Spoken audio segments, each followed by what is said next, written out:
నమస్తే, నేను Vaishnavi. Welcome to master key TV. ఇది సామాన్యుడి స్వేచ్ఛకు సంకేతం. ఇక డీటెయిల్స్ చూసుకున్నట్లయితే నిర్మల్ జిల్లా కేంద్రంలో ఏసీపీ దాడులు కలకలం రేపాయి. జిల్లా కేంద్రంలోని ప్రియదర్శిని నగర్లో గల సహాయ కార్మిక శాఖ అధికారి సాయిబాబా తన కుమారుడి ద్వారా తన సొంత ఇంట్లో 25,000 లంచం తీసుకుంటూ రెడ్ హ్యాండెడ్గా ఏసీబీ అధికారులకు చిక్కారు. ఈ సందర్భంగా ఏసీబీ డీఎస్పీ వివి రమణమూర్తి వివరాలను వెల్లడించారు. కడెం మండలం పెద్ద బెల్లాల్ గ్రామానికి చెందిన వ్యక్తి ఫైల్ను కార్మిక శాఖ కార్యాలయానికి పంపేందుకు 30,000ను సాయిబాబా లంచంగా డిమాండ్ చేశారు. వారి వద్ద నుంచి నగదు స్వాధీనం చేసుకుని నిందితులను కరీంనగర్ కోర్టుకు తరలిస్తున్నట్లు ఏసీబీ డీఎస్పీ పేర్కొన్నారు. 2:45 గంటలకి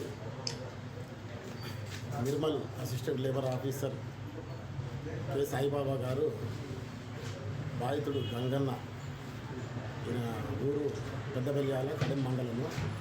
బాధితుడు తల్లి ఆగస్టులో చనిపోయింది. ఆమె రిజిస్టర్డ్ లేబర్.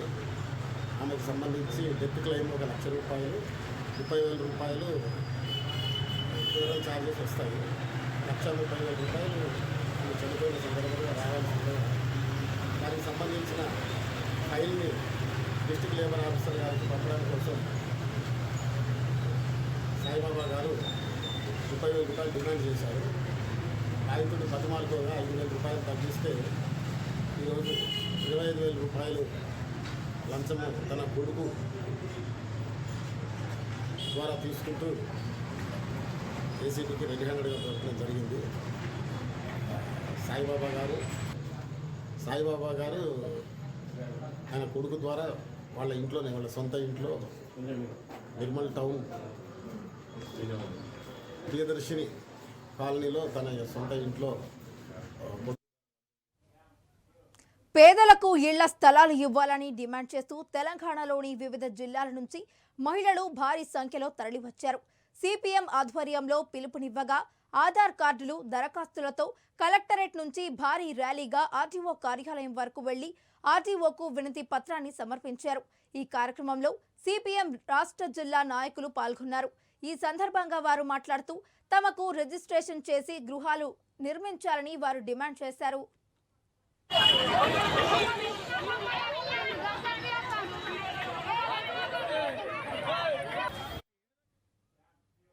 విశాఖలో ఈఎస్ఐ 400 పడకల మల్టీ స్పెషాలిటీ హాస్పిటల్ నిర్మాణ స్థలాన్ని బీజేపీ రాష్ట్ర అధ్యక్షులు దగ్గుబాటి పురంధేశ్వరి పరిశీలించారు.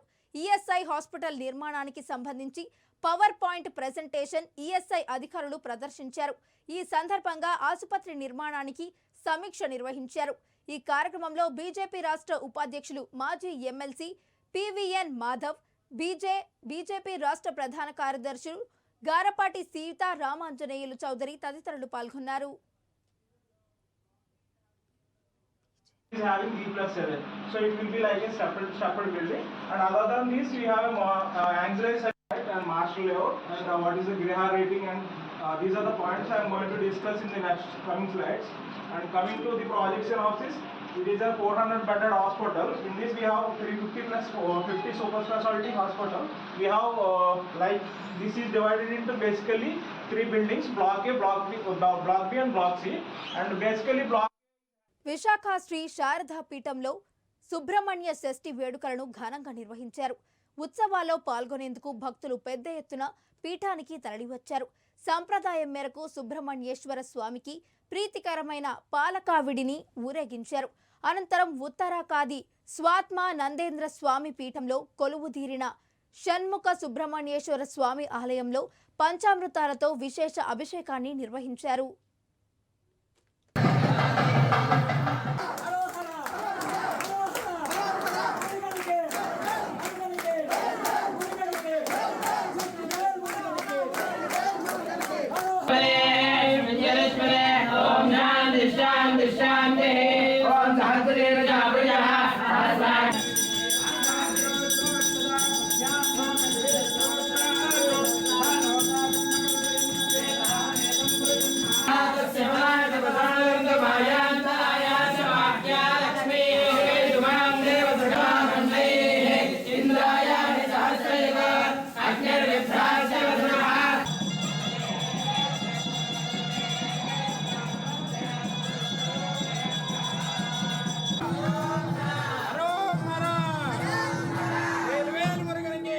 విశాఖ నగరంలో వివిధ పోలీస్ స్టేషన్ల పరిధిలో పలు దొంగతనం కేసులో రికవరీ చేసినట్లు క్రైమ్ ఏడీసీపీ గంగాధరం తెలిపారు.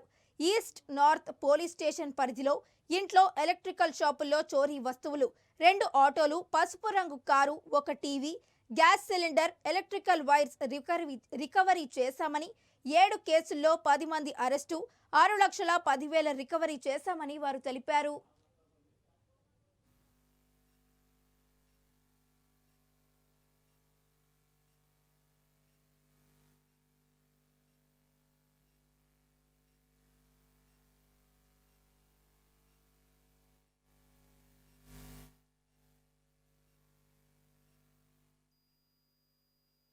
వాటర్ సర్వీసింగ్ సెంటర్ నడుపుకుంటా ఇంటి దగ్గర ఉండడం జరిగింది. ఆరోగ్యం నయమైన తర్వాత వచ్చి షాప్ తీద్దామని ఈ నెల 2వ తారీఖు నాడు వచ్చి చూస్తే ఆ షాపు మెయిన్ డోర్ తాళాలు పగలగొట్టున్నాయి. లోపలికి పోతే ఎయిర్ పంప్ ఒకటి, వాటర్ సర్వీసింగ్ మిషన్ ఒకటి, ఎయిర్ క్లీనర్ ఒకటి కనబడడం లేదని అతను ఫిర్యాదు ఇవ్వడం జరిగింది. అలాగే 6వ తారీఖు నాడు తాళవలస విలేజ్లో ఈ పంచాయతీ వాళ్ళు, తాళవలస గ్రామ పంచాయతీ వాళ్ళు వేస్ట్ మెటీరియల్ వేయడానికని ఒక డంప్ యార్డ్ తయారు చేస్తున్నారు. ఆ డంప్ యార్డ్ తయారు చేసేటువంటి క్రమంలో షెడ్కు రూఫ్ వేయడానికి ఒక 40 షీట్లు ఆస్బెస్టస్ జీఈ షీట్స్ తెచ్చి అక్కడ పెట్టుంటే అవి ఒక రాత్రి అక్కడి నుంచి దొంగిలించడం జరిగింది. అలాగా పంచాయతీ వాళ్ళు ఇచ్చినటువంటి ఫిర్యాదు మేరకు అదొక కేసు రిజిస్టర్ చేయడం జరిగింది. అలాగే ఇంకొక ఎలక్ట్రికల్ షాప్ సంగివలస విలేజ్లో వాళ్ళ ఫాదర్కి బాగలేకపోతే అతను ఎలక్ట్రికల్ షాప్ మూసేసి వాళ్ళ ఇల్లు కట్టుకుంటూ ఉంటే 9వ నెల నుంచి అతను షాప్ ఓపెన్ చేయడం జరగలేదు. మొన్న 11వ తారీఖు నాడు పోయి షాప్ ఓపెన్ చేసి చూస్తే షాపుకి వెనక భాగాన ఉన్నటువంటి కిటికీ. జగిత్యాల జిల్లా కేంద్రంలో బస్సుల కోసం మహిళలు తీవ్ర ఇక్కట్లు పడుతున్నారు. బస్సులు లేక మహిళలు, కళాశాల విద్యార్థినులు అవస్థలు పడుతున్నారు. బస్సులు లేకపోవడంతో ఒక్క బస్సులో 100 మందికి పైగా ప్రమాదకరంగా ప్రయాణం సాగిస్తున్నట్లు పలువురు తెలిపారు. సమయానికి బస్సులు లేక ప్రమాదకర స్థితిలో విద్యార్థులు ప్రయాణించడం నిత్య కృత్యంగా మారింది. తాజాగా బస్సులు లేవని కళాశాల విద్యార్థినులు రోధించడం పలువురిని కదిలించింది. దీంతో కాసేపు బస్సును డ్రైవర్ నిలిపారు. ప్రయాణికులు ఆందోళన వ్యక్తం చేశారు. బస్సుల సంఖ్య పెంచాలని మహిళలు ప్రభుత్వాన్ని డిమాండ్ చేశారు.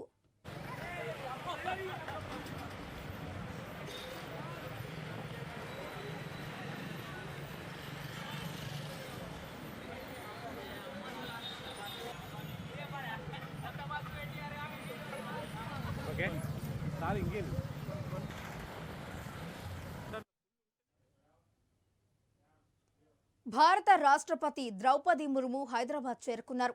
ప్రత్యేక విమానంలో ఆమె బేగంపేట ఎయిర్పోర్టుకు చేరుకున్నారు. ఈ క్రమంలో రాష్ట్రపతి ద్రౌపది ముర్ముకు governor Tamilisai Soundararajan, CM Revanth Reddy, deputy CM Bhatti Vikramarka, మంత్రులు శ్రీధర్ బాబు, సీతక్క అధికారులు విమానాశ్రయంలో స్వాగతం పలికారు.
వైద్యారోగ్య శాఖ మంత్రి దామోదర రాజనరసింహతో జూనియర్ డాక్టర్లు సమావేశంలో భేటీ అయ్యారు.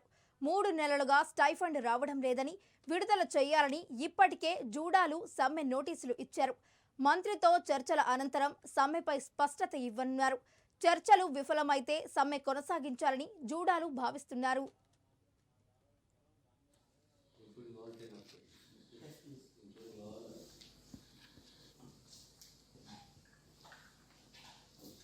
Implies that basically your graduation is 250 students. Yes, sir. When it's come to PG, this 250 can go to PG or somebody else also come for the PG. PG towards center. వర్షాలతో తమిళనాడు అతలాకుతలమవుతోంది. తమిళనాడుపై పగపట్టినట్లు కుండపోత వర్షాలు కురుస్తున్నాయి. ఎటు చూసినా వరద నీటితో ప్రజలు అల్లాడిపోతున్నారు. శ్రీ వైకుంఠం రైల్వే స్టేషన్లోకి వరద నీరు చేరడంతో రైలు నిలిచిపోయింది. రైలులో ఉన్న ప్రయాణికులకు హెలికాప్టర్ ద్వారా ఆహారం అందిస్తున్నారు.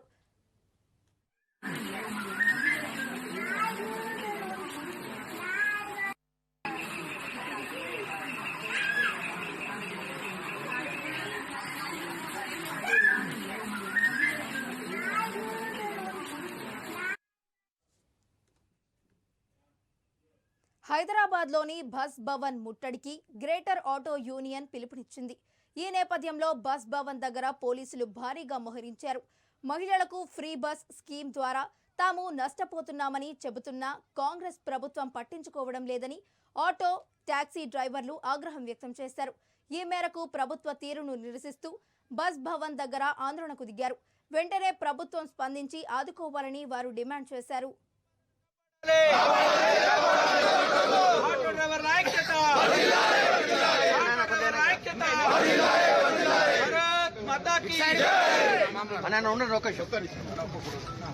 ఆటో డ్రైవర్ల ఐక్యత,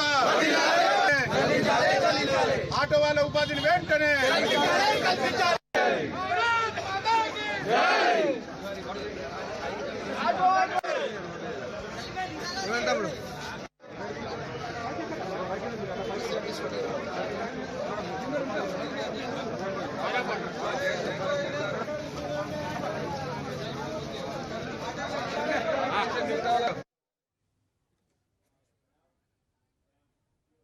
లేజర్ బీమ్ కమ్యూనికేషన్లో నాసా ముందడుగు వేసింది. 3.1 కోట్ల కిలోమీటర్ల దూరంలోని సైక్ స్పేస్ క్రాఫ్ట్ భూమికి ఓ హెచ్డి వీడియోను పంపింది. 15 సెకండ్ల విడివి ఉన్న ఆ పిల్లి వీడియోను నాసా సోషల్ మీడియాలో షేర్ చేసింది. ఈ టెక్నాలజీ మార్స్పై మనుషులు వెళ్లడం వంటి కీలక మిషన్లలో ఉపయోగపడుతుందని నాసా పేర్కొంది.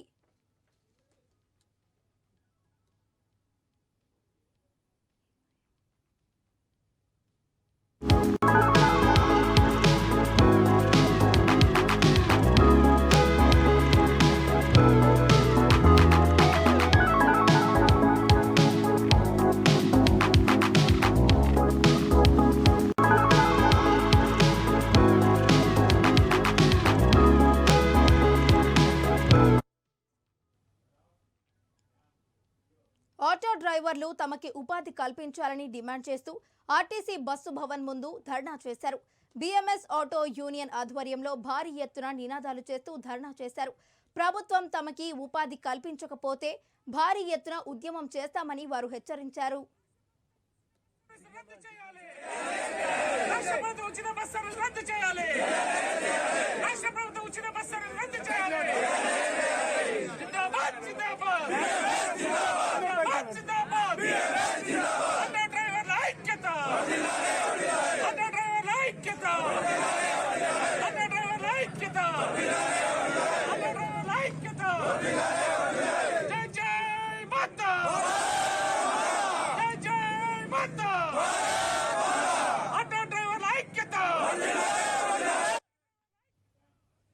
శ్రీకాకుళం జిల్లా ఇచ్చాపురంలో ఇసుక మాఫియాగాళ్లు రెచ్చిపోతున్నారు. సాగు, త్రాగునీటికి ప్రధాన జల వనరు అయిన బాహుదా నదిని ఇసుకాసులు గుళ్లు చేస్తున్నారు. ఎటువంటి అనుమతులు లేకుండా ఇసుక అక్రమ తవ్వకాలు రవాణా చేస్తున్నారు. ఇసుకాసురుడు అధికార పార్టీ కావడంతో రెవెన్యూ, పోలీసు అధికారులు చూసి చూడనట్లు వ్యవహరిస్తున్నారు. ఇప్పటికైనా అధికారులు ఇసుక మాఫియాపై దృష్టి పెట్టి ఇసుక మాఫియాగాళ్ల ఆగడాలను అరికట్టాలని స్థానికులు కోరుతున్నారు.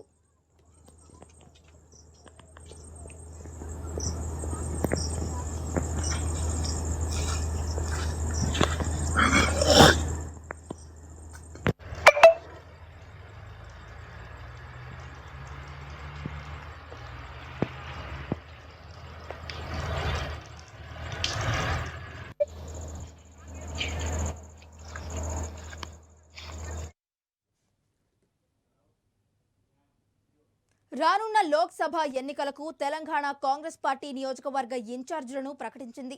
రాష్ట్రంలో 117 లోక్సభ నియోజకవర్గాలకు ఆ పార్టీ ఇన్ఛార్జీలను నియమించింది. అసెంబ్లీ ఎన్నికలలో పార్టీ గెలుపులో కీలక పాత్ర పోషించిన వారికి బాధ్యతలను అప్పగించింది. ఇందులో ముఖ్యమంత్రి రేవంత్ రెడ్డితో సహా పలువురు మంత్రులకు బాధ్యతలను అప్పగించింది.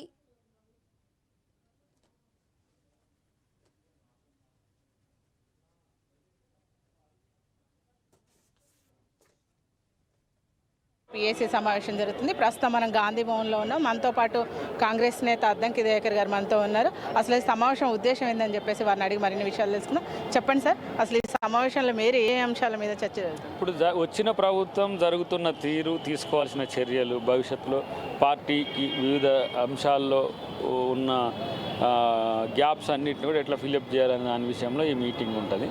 సో పిఏసీ అనేది పార్టీ యొక్క అత్యున్నతమైన నిర్ణాయక మండలి. ఇప్పుడు ఈ రాష్ట్రానికి ముఖ్యమంత్రి అయిన రేవంత్ రెడ్డి గారు మొట్టమొదటిసారి ఈ సమావేశంలో పాల్గొని పార్టీ కార్యాచరణను, ప్రభుత్వ కార్యాచరణను ఎట్లా కలిపి తీసుకుపోవాలనే దగ్గర ఒక అనుసంధాన కార్యక్రమంగా దీన్ని మనం చూడాల్సి వస్తుంది. 6 గ్యారెంటీల్లో 2 అమలే, మిగతా ఎప్పుడు అమలయ్యే అవకాశం? అది చట్టం అయ్యే అవకాశం ఉంది. 100 రోజుల వరకు, 1వ రోజు నుంచి కూడా మొదలైంది కదా, 100 రోజుల వరకు 6 గ్యారెంటీలు ఉంటాయి. ఇప్పుడు ఫర్ ఎగ్జాంపుల్ మీకు ఇప్పుడు మహాలక్ష్మికి సంబంధించిన పథకమే ఉన్నది. లబ్ధిదారుల ఎంపిక అనేది మొడాలిటీస్ రావాలి, ఎవరికి ఇవ్వాలి, ఏ స్థాయి మహిళలకు ఇవ్వాలి, ఎంత మేరకు ఇవ్వాలి అనే అంశంలో తయారు చేయాలి కదా, కూర్చోవాలి కదా.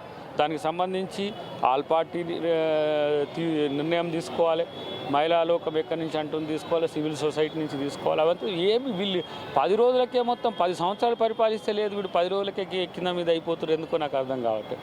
అన్నీ మీరేమో నిరాశ చెందనక్కర్లేదు. డెఫినెట్గా అన్ని పథకాలు సమర్థవంతంగా అమలవుతాయి. కేటీఆర్ కాంగ్రెస్ పార్టీకి ముందుంది రోజులు అని చెప్పేసి కామెంట్ చేస్తున్నారు. దీన్ని ఎలా చూస్తారు? ముందుంది వాళ్ళక మాక, ముందు రోజులున్నాయి వాళ్ళక మాక, ముసళ్ళ పండుగ వాళ్ళక మాక అని ప్రజలు తేరుతారు. మీలాగా నలుగురికే పరిమితమైన ప్రభుత్వం కాదు. ఇలా కాంగ్రెస్ ప్రభుత్వం వచ్చిందంటే ప్రజలందరూ నేను ముఖ్యమంత్రి అనుకుంటున్నారు.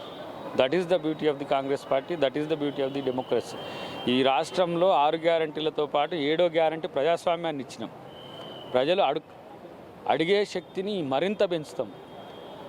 కాంగ్రెస్ ప్రభుత్వం అధికారంలోకి వచ్చాక మొదటిసారి పిఏసీ సమావేశం జరుగుతూ ఉంది. ప్రస్తుతం మనం గాంధీ భవన్లో ఉన్నాం. మనతో పాటు కాంగ్రెస్ పార్టీ పిసిసి అధికార ప్రతినిధి భవానీ రెడ్డి మనతో ఉన్నారు.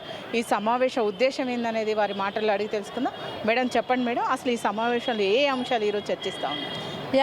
ముందుగా మొట్టమొదటిసారి అధికారంలోకి వచ్చిన తర్వాత జరిగే పిఏసీ ఇది. అందరికీ కూడా రాష్ట్ర వ్యాప్తంగా కష్టపడ్డ కార్యకర్తలకు, నాయకులకు, తర్వాత పొరుగు రాష్ట్రాల నుంచి ఇన్ఛార్జ్లో వచ్చిన వాళ్ళందరికీ కూడా ధన్యవాదాలు చెప్తూ ఏర్పాటు చేసుకున్న సమావేశం ఇది. వాళ్ళందరికీ కూడా ధన్యవాదాలు తెలియజేస్తూ అట్లనే పొద్దున రాబోయే రోజులల్లో ఎంపీ ఎలక్షన్స్ కానీ కార్యాచరణ రూపొందించడానికి, తర్వాత మిగతా పోర్ట్ఫోలియోస్ ఏమన్నాయో అవి, నామినేటెడ్ పోస్ట్, అట్లాంటి వివిధ డిస్కషన్స్ అయితే ఉంటుంటాయి. సో అందరం కూడా హ్యాపీగా ఉన్నాము. సో మొట్టమొదటిసారి పిఎస్సీ కాబట్టి మేమందరం కూడా మా మంత్రులను, నాయకులందరినీ, సీఎం గారిని ఒక దగ్గర చూడబోతున్నాము. సో ఆశాభావంతో ఉన్నాం, మంచి జరుగుతుంది, కమిటీ నుంచి మంచి నిర్ణయాలు తీసుకుంటారు. కాంగ్రెస్ ప్రభుత్వం ఏర్పడిన మొదటిసారి పిఎస్సీ సమావేశం జరుగుతూ ఉంది. ప్రస్తుతం మనం గాంధీ భవన్లో ఉన్నాం. మనతో పాటు కాంగ్రెస్ నేత చావల కిరణ్ కుమార్ రెడ్డి గారు ఉన్నారు. ఈ సమావేశం విశేషాలు ఏందనేది వారిని అడిగి తెలుసుకున్నాం. సార్, మొదటిసారి సమావేశం జరుగుతుంది. ఈ సమావేశంలో ఏ అంశాలు మేము తీసుకుంటాం? ముఖ్యంగా రేవంత్ రెడ్డి గారు ముఖ్యమంత్రి అయిన తర్వాత highest committee, political affairs committee meeting ఈరోజు గాంధీ భవన్లో జరుగుతుంది. ఈ మీటింగ్లో ముఖ్య అంశాలు ఏంటంటే, క్రియాశీలకంగా పనిచేసినటువంటి కార్యకర్తలు, కాంగ్రెస్ని అధికారంలోకి తీసుకొచ్చిన వారికి కృతజ్ఞతలు తెలియడం, అలాగే ఏఐసిసి నుంచి అబ్జర్వర్లుగా వచ్చి వివిధ రాష్ట్రాల నుంచి ఇక్కడ పనిచేసిన వాళ్ళకు కూడా కృతజ్ఞతలు, అలాగే కొన్ని నియోజకవర్గాలలో గెలవాలనుకున్న పరిస్థితుల్లో కూడా గెలవలేని నియోజకవర్గాల మీద ఒక అధ్యయనము, ఎందుకంటే రానున్న పార్లమెంట్ ఎన్నికలే మా క్రియాశీలకం. ఎందుకంటే మేము రాహుల్ గాంధీ గారిని ప్రధానమంత్రి చేసుకోవాలన్న ఒక ఆలోచనతో ఇచ్చిన తెలంగాణలో మొట్టమొదటిసారిగా గవర్నమెంట్లోకి వచ్చినాం. 12 నుంచి 14 స్థానాల్లో గెలవాలన్న ఆలోచనతో ముందుకు పోతున్నాం కాబట్టి వీటన్నిటి మీద చర్చ ఉంటుందమ్మా. కాంగ్రెస్ ఎమ్మెల్యే రేఖా నాయక్ గారు మనతో ఉన్నారు. మేడం చెప్పండి మేడం, కాంగ్రెస్ పార్టీ అధికారంలోకి వచ్చినాక 6 గ్యారెంటీలు అమలు చేస్తా అన్నారు. ఇప్పటికి 2 చేశారు, మిగతా ఎప్పుడు చేస్తారు, ఎలా ఉంది? ఖచ్చితంగా చేస్తారు. ఇమీడియట్లీ 2 చేశారు, అవి కూడా చేస్తారనే నమ్మకం ప్రజలకు ఉంది. రేవంత్ అన్న మీద నమ్మకం ఉంది. ఈరోజు ఈ ప్రభుత్వాన్ని మార్చాలని ప్రజలకు కూడా ఆ ఆవేదన ఉండే, ఎప్పుడు వస్తుందా ఎలక్షన్ అని చూశారు. ఈరోజు ప్రభుత్వాన్ని మార్చారు. ఖచ్చితంగా 6 గ్యారెంటీలు అమలవుతుంది. మేము కూడా ప్రజల్లో వెళ్ళి ధీమాగా చెప్పుకుంటాము. ఆ రోజులు కూడా వస్తుంది, త్వరలోనే వస్తుందనే నమ్మకం. ఇప్పటికే ముందుంది కాంగ్రెస్ పార్టీకి అని చెప్పేసి కేటీఆర్ ఆరోపణలు చేస్తారు. దీన్ని ఎలా చూస్తారు? కాంగ్రెస్ పార్టీకి ముందుంది రోజులు అని చెప్పేసి మాట్లాడారు, దీన్ని ఎలా చూస్తారు? ఆయనకి ఏం రోజులు ఉన్నాయో ఇంకా చెప్తారు. ఆయన ఏమనుకుంటుండంటే తెలంగాణలో ఇంకా ఆయనకి అహం తగ్గలేదు, ఆ పొగురు తగ్గలేదు. కానీ ప్రజలు చూపిస్తారు కాంగ్రెస్ పార్టీకి ఆయన ఏం చేయలేడు. మళ్ళీ రాబోయే రోజుల్లో ఇంకొక 5 సంవత్సరాలు కూడా ఇదే కాంగ్రెస్ పార్టీ వస్తుంది. నీళ్లు నిధులు నియామకాలు పెడితే తెలంగాణ రాష్ట్రం ఏర్పడింది. మన ప్రభుత్వం వచ్చిన తర్వాత నియామకాలు ఏమైనా జరిగే అవకాశం ఉందా? ఎప్పుడు నోటిఫికేషన్లు వచ్చే అవకాశం ఉందంట? అసలు తెలంగాణ ఎందుకు తీసుకొచ్చాం మనం? అప్పుడు పోరాడి అందరం పోరాడినప్పుడు మీ మీడియా వాళ్ళు కూడా బయటకు వచ్చి అందరు పనిచేసినప్పుడే నీళ్లు నిధులు నియామకాలను. ఇక ఇవి ఈ బులెటిన్ అప్డేట్స్. మరిన్ని అప్డేట్స్ తో మళ్ళీ కలుద్దాం. Until then keep watching master key TV. ఇది సామాన్యుడి స్వేచ్ఛకు సంకేతం.